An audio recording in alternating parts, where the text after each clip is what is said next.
por esa época se vivió una experiencia muy importante, tal vez la única experiencia de unidad más o menos orgánica del movimiento insurgente entre el M-19 y el EPL, con la llamada conjunta, ¿cierto? Que no funcionó, eran dos culturas políticas, dos tradiciones políticas, organizativas completamente diferentes, muy difíciles de conciliar, pero fueron muy significativas, muy importantes, porque de allí bueno, ahí se estaba desarrollando la trilateral con la insurgencia más radical que no había participado en el proceso de negociaciones, y de allí nació la Coordinadora Nacional Guerrillera, semilla de lo que después sería la experiencia de coordinación de la Coordinadora Guerrillera Simón Bolívar.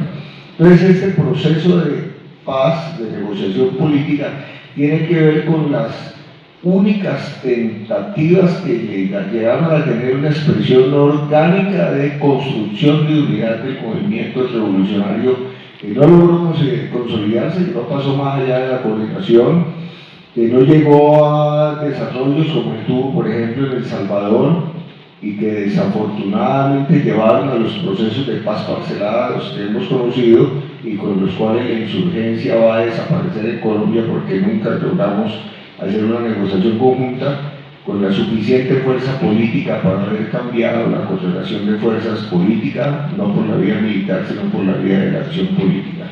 Destaco esas dos cuestiones porque indudablemente el proceso de insurgencia ciudadana de comienzos de los años 90, que desembocó en la Asamblea Nacional Constituyente y en la salida del EPL de la guerra para participar en la Asamblea Nacional Constituyente, aunque no se tratara de la Constituyente Popular, sí se trató de una Constituyente Ciudadana que no se explica sin el aporte de la insurgencia a la negociación política y a la reivindicación de la necesidad de la participación ciudadana y sobre todo de la participación popular, más allá de los límites de la institucionalidad política que entonces caracterizaba el régimen político en el país.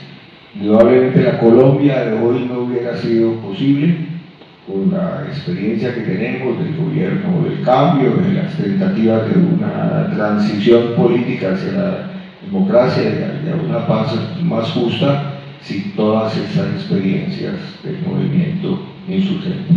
Eso no debe llevarnos a olvidar los errores también cometidos por el movimiento insurgente y sobre todo en los años posteriores, la deriva política y militar que tuvo la guerra en Colombia con toda su carga de degradación, de pérdida de horizontes políticos en algunos casos, de debilitamiento de las fronteras entre el delito político y el delito común, pero leyendo las frases que firma Oscar William, no puedo dejar de evocar que esa fue una insurgencia fundamental inspirada en los más altos ideales de lucha por la transformación de la civilización capitalista y la construcción de la sociedad que todas y todos nos merecemos en el futuro.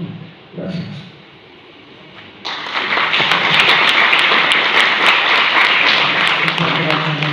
Muy puntual. Bueno, ahora invitamos a conversar a Germán sobre los mismos elementos planteados a Jaime. Germán fue constituyente en 1991, es abogado, es candidato a doctor en paz, conflicto y democracia, y bueno, es nuestro compañero histórico. ¿Qué más podríamos decir? Fue dirigente del FECODE en su momento. Entonces, adelante, Germán.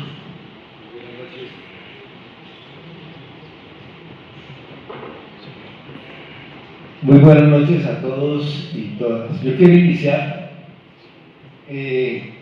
contando una anécdota que me refrescaron en la tarde sobre lo que significaba Oscar William para efectos del movimiento social y para efectos de lo que constituía él como liderazgo político.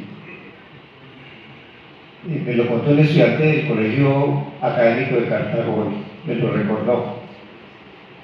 Oscar William llegó al colegio académico en compañía de una delegación de obreros de Río Paila. Estaban en una huelga, llegó a hacer una actividad de difusión de masas y se tomaron, digamos, entre comillas, esa comisión llegó al colegio y reunió a los estudiantes del Colegio Académico de Cartago. La reacción inmediata fue llamar a la policía para que los sacaran a Oscar William y sacaran a los 3 o 4 compañeros obreros que habían llegado con él a hacer difusión de sus luchas, de su huelga. La respuesta fue que no solamente salieron ellos, sino que salió todo el colegio. Y paralizaron e iniciaron a partir de allí una movilización por toda la ciudad. Digamos, de ese tamaño era el impacto de el ejercicio de su liderazgo social y su liderazgo político y su compenetración con las luchas sociales. Bueno, yo quiero hacer unos comentarios que van a cruzar los dos ejes de reflexión que planteó Neila. Lo primero es que yo creo que este es un hecho, lo que estamos haciendo hoy y lo que debemos seguir haciendo alrededor de la memoria de Oscar William y los demás compañeros que han caído en esta lucha, es un acto de justicia histórica. Me parece que esa es una reivindicación que hay que hacer. Ya se ha planteado aquí, Oscar William fue el líder de la transformación de un proyecto político que se salió de madre, que rompió los moldes, que identificó que para ese momento histórico lo más revolucionario y lo más progresista era plantearse la defensa de la democracia y la construcción de la paz. La paz es un anhelo, pero a la paz hay que llegar a tiempo para que los acumulados no se pierdan y para que las propuestas cojan camino. Y me parece que en ese sentido el liderazgo de Oscar William en el PSCML y en el EPL posibilitó esa transformación colectiva, porque dimos el paso que había que dar. ¿Cómo ubicar o cómo salirnos del molde del marxismo-leninismo y la revolución proletaria y la dictadura del proletariado a defender, en correspondencia con las condiciones concretas del país, una salida de diálogo, apertura democrática y transformación de la institucionalidad en procura de las reformas, la justicia y la superación de la pobreza?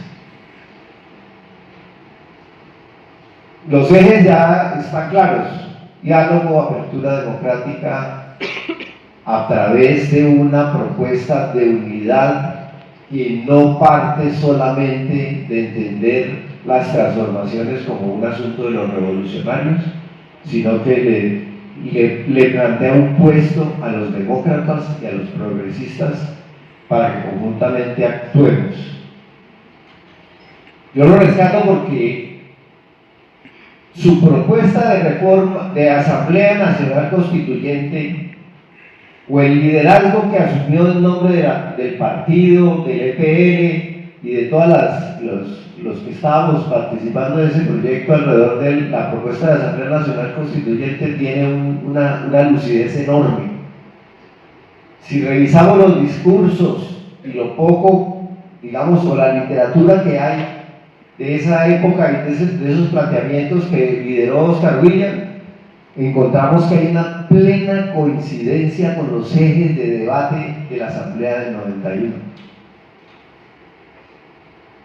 Reforma política, el rescate de la soberanía popular, los mecanismos de participación, la concepción de la democracia, el eje de una carta de derechos. Está ahí, los podemos encontrar en lo que pasó con la constituyente. Y yo creo que es bueno también señalar que el éxito de una propuesta política no reside únicamente en el hecho de que quien la lanza sea el protagonista de su materialización. El éxito de una propuesta política se mide en la medida en que cae en territorio abonado y es recogida por los sectores distintos y diversos de la sociedad, que finalmente, ante la crisis del modelo de institucionalidad, ante la crisis de violencia, ante la crisis de los partidos políticos, asume y aglutina en la dinámica del proceso constituyente que se dio en el 91.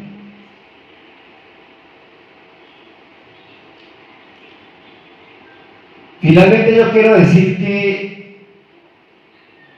esas propuestas de diálogo, apertura democrática, de frente, de transformación institucional, de acudir a los mecanismos de participación ciudadana, los más diversos, desde el plebiscito, el referéndum, la consulta, etc.,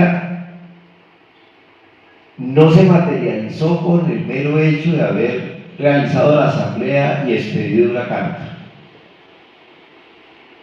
Creo que nos siguen mostrando que siguen teniendo vigencia.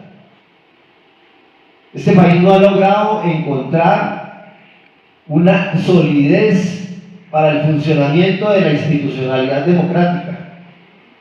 Este país no ha podido encontrar los mecanismos y las formas de diálogo y construcción de consensos que nos permitan tramitar las diferencias en paz. No hemos construido la paz. Este país no ha logrado todavía encontrar el camino para que las reformas sociales sean de verdad la posibilidad de superar la eterna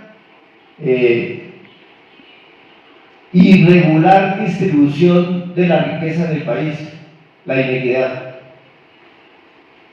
Y no hemos logrado todavía el camino de un ejercicio colectivo de transformación. Por eso hoy seguimos hablando de frente.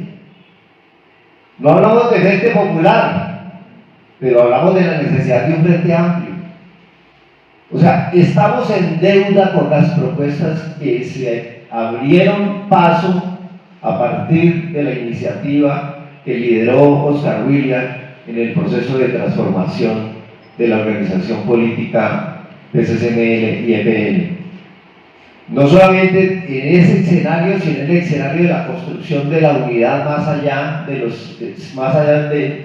quienes hemos reivindicado el ejercicio revolucionario, está vigente la necesidad de que retomemos esos propósitos que no son solamente de Oscar William.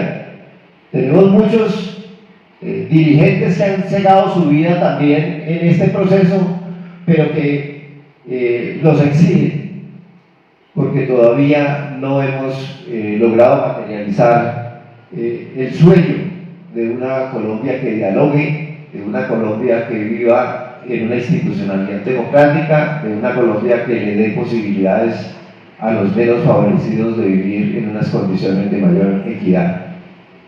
Siguen vigentes entonces para mí las propuestas esenciales y sigue vigente la propuesta de unidad que movió esas iniciativas.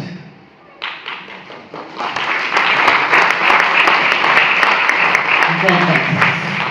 Se está poniendo como bueno a la hora en que tocan las intervenciones. Bueno, nuestro siguiente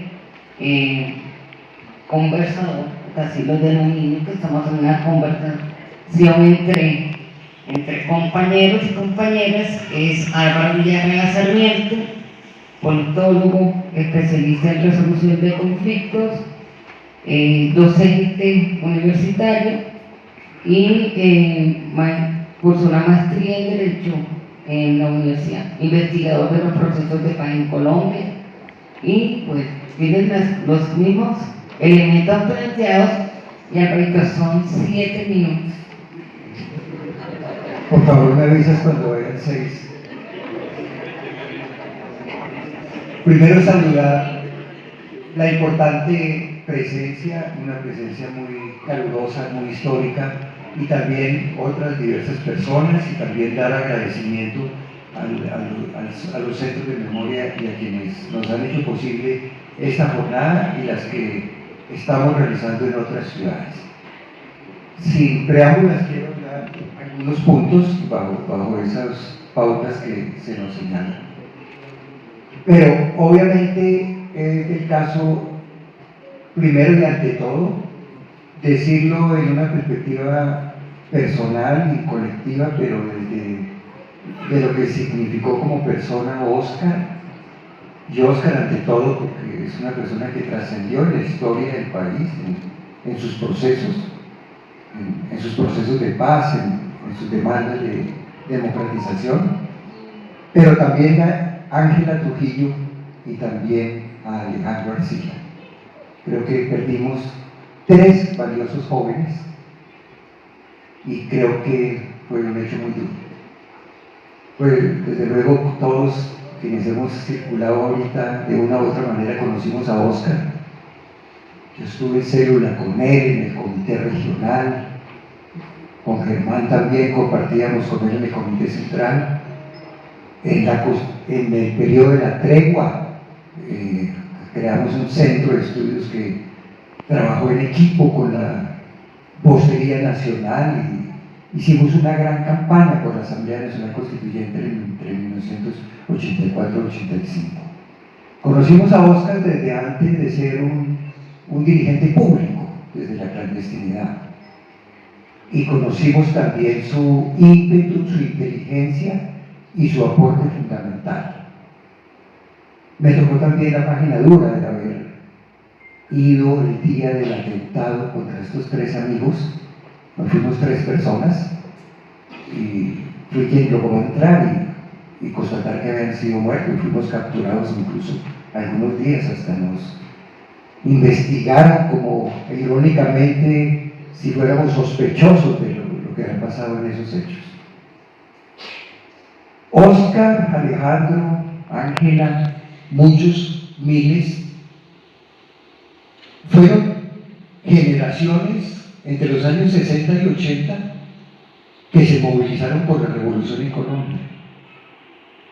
En algunos ejercicios de memoria histórica realizados en distintas zonas del país, especialmente en zonas campesinas, se constata una circunstancia que la voy a describir gráficamente. Hubo miles de muchachos, muchachas y muchachos, no todos, pero la mayoría saliendo de las universidades, que se fueron a todos los lugares del país, a zonas campesinas, a zonas indígenas, a las fábricas. Hubo una gran movilización juvenil por hacer la revolución. No todos por la vía armada. Hubo discusiones en la izquierda. Motivo hasta hoy de reflexión, pero no es el tema hoy. Hubo quienes, bajo el cierre político y la ausencia de garantías del Frente Nacional, la violación masiva de derechos humanos, el permanente estado de sitio, la necesidad de un cambio en el país, siguieron por la vía política resistiendo. Otros por la vía de la concientización para preparar una acción de levantamiento revolucionario para cambiar las cosas. Otros como vertientes insurgentes, entre ellas el EPL. Oscar y miles fuimos de esa vertiente, nos volvimos campesinos, nos volvimos obreros de fábrica, convivimos con comunidades indígenas. Y ese es el periplo de Oscar. Y ese es el periplo de muchas y muchos. Con convencimiento y con radicalidad a buscar el proceso revolucionario en el país. Y eso tiene similitudes en América Latina e incluso en otros continentes. Pero hay un giro en la organización, en el Partido Comunista Marxista-Leninista y su guerrilla Ejército Popular de Liberación, por muchos factores. No renegamos de lo que veníamos haciendo, pero sí revisamos lo que veníamos haciendo en un congreso clandestino en 1980. E iniciamos una campaña, así la llamamos, de rectificación, contra el sectarismo, contra el dogmatismo, y buscando aproximarnos a la interpretación real de lo que sucedía en el país y de buscar soluciones, incluso la solución al tema de la violencia, de la guerra, y ahí llegamos al tema de la paz. Merece el reconocimiento histórico y respeto de nuestros dirigentes fundadores de los años 60, pero ya a finales de los años 80 llega un cambio en la organización. Óscar William Calvo y Ernesto Rojas lideran ese cambio. Hay tres aportaciones históricas, entre muchas, que quiero destacar de ese cambio que se dio y que en gran medida simbolizó y trascendió, porque lo sacó pública y abiertamente Óscar William Calvo. No importa el orden. Primero, el tema de la unidad. A veces lo digo con ironía y es cierto. Nuestra organización era la más sectaria y buscamos convertirnos en la organización más unitaria. En pocos años, el resto de la izquierda se aterró. El segundo legado, la propuesta de la Asamblea Nacional Constituyente, originaria de nuestra organización, publicitada por Óscar William Calvo como la salida de la paz, cambiando la constitución política, el régimen político sobre el pilar de la soberanía, la democracia directa, los derechos humanos, la participación, la descentralización, etc. Pero también le agregábamos 5 propuestas de reformas sociales, agraria, fiscal, urbana, tributaria.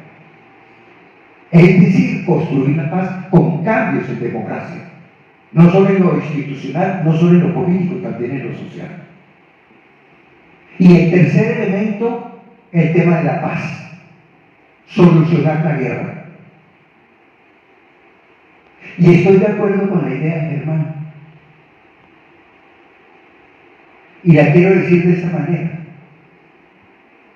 Estos 3 presupuestos, no solo por el PCCML y el EPL, pero fueron 3 presupuestos que en el proceso colombiano han tenido logros importantes. Es innegable que se pudo dar el proceso de la Asamblea Nacional Constituyente, que resolvió parte importante de los problemas de paz y abrió posibilidades de democratización. La Comisión de la Verdad reconoce que el principal catalizador de las reformas democráticas a distintos niveles ha sido a partir de las agendas y de las decisiones de los acuerdos de paz. Y esto tiene proyecciones al presente. En esa línea, independiente de muchas vicisitudes y cambios, el tema de la unidad sigue vigente. Y es falso que no se puedan hacer ejercicios de unidad importantes. Si no hubiéramos hecho la más amplia unidad posible en 2022, no hubiéramos logrado el gobierno del cambio. Fuimos madurando. Una anécdota simpática es que en los 80 pretendimos hacer un frente popular. Pero llevamos a todo el mundo el discurso del Frente Popular y terminamos llamándonos el Grupo del Frente Popular, cuando la idea era hacer acuerdos con otras organizaciones y efectivamente se lograron a finales de los 80 e hicimos el Comité Nacional de Unidad y grandes procesos de unidad en distintos territorios. Sin la unidad de toda la izquierda y los progresistas, o al menos de la inmensa mayoría, no habríamos conquistado por primera vez un gobierno de izquierda en el 2022. Hoy, muchos de quienes fueron militantes de ese proyecto están en todas las vertientes de izquierda, en el Polo, en el Colombia Humana, Alianza Verde. Y ahora, en una medida reparativa, estamos también muchos agrupados en Esperanza Democrática y planteando el tema de la unidad, y estamos muy contentos, y aquí hay muy presentes muchos amigos de distintas vertientes de la colectividad unitarios. Y en unitarios estamos 24 vertientes políticas y políticos sociales. Y también existe el sector del pacto histórico, y también existen muchas vertientes, incluso que se han desprendido de sectores tradicionales. Y el legado de Óscar hoy nos enfrenta a un nuevo desafío de unidad con posibilidades de gobernabilidad. Y en el segundo tema, la construcción de la paz, la implementación del acuerdo de paz, las transformaciones sociales que ya no son solo legado de un acuerdo de paz. En estos últimos años se dan grandes movilizaciones populares y ciudadanas de trabajadores y de muchos sectores exigiendo una serie de reformas que son la base estructural de la paz. Y el legado de paz viene de aquí, de quienes progresivamente fuimos llegando a esas circunstancias. E igualmente el tema de la constituyente. El tercer elemento que destaco. Claro, a nosotros nos tocó promover una constituyente cuando no existían condiciones ni para promoverla, ni existían figuras legales para hacerlo. Y fue una ruptura constitucional. Y la constituyente se dio al menos por 3 circunstancias que destaco. Estuvo en las mesas de negociación, no habría paz con el EPL, con el Quintina ni con el PRT, no se habría podido consolidar la paz con el M19, que no propuso la constituyente, pero que hundida su proyecto, de su acuerdo de que se reformara en el Congreso, hundido el proyecto de ley, se suma al proceso de la constituyente. Pero fue una constituyente peleada desde abajo, masificando la iniciativa estudiantil de la 7ª papeleta, donde jugó un papel muy importante la juventud revolucionaria de Colombia. Y fíjense, hoy en día la Asamblea Nacional Constituyente es una posibilidad.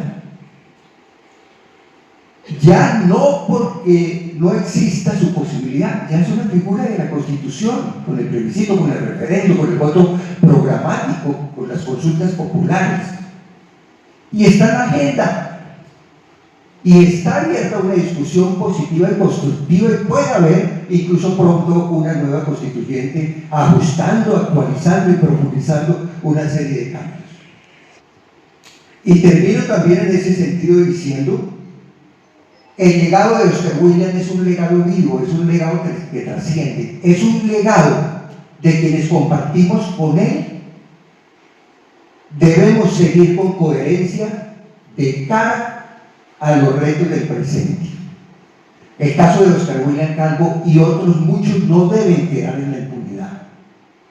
Crímenes de lesa humanidad, crímenes de guerra, cometidos de manera masiva, grave y sistemática. Esos informes muchas organizaciones los llevamos a la Comisión de la Verdad, los llevamos al Tribunal Internacional sobre Genocidio, los hemos llevado al macrocaso 04 con el exterminio de Esperanza, Paz y Libertad, en el caso del genocidio con el exterminio del Frente Popular, y los estamos llevando en equipo una serie de organizaciones de derechos humanos también al macrocaso 008 de la JEP. Por eso concluyo diciendo: hacemos memoria, discutimos, buscando esclarecer muchos de los asuntos que se han dado, pero no nos quedamos en una lectura del pasado, sino también en un compromiso y en una proyección al presente, porque esas vidas perdidas y esos grandes sacrificios solo valen la pena si históricamente somos capaces de seguir ese legado y conseguir las transformaciones democráticas por la cual hubo toda esa gesta y esa gran movilización popular. Gracias.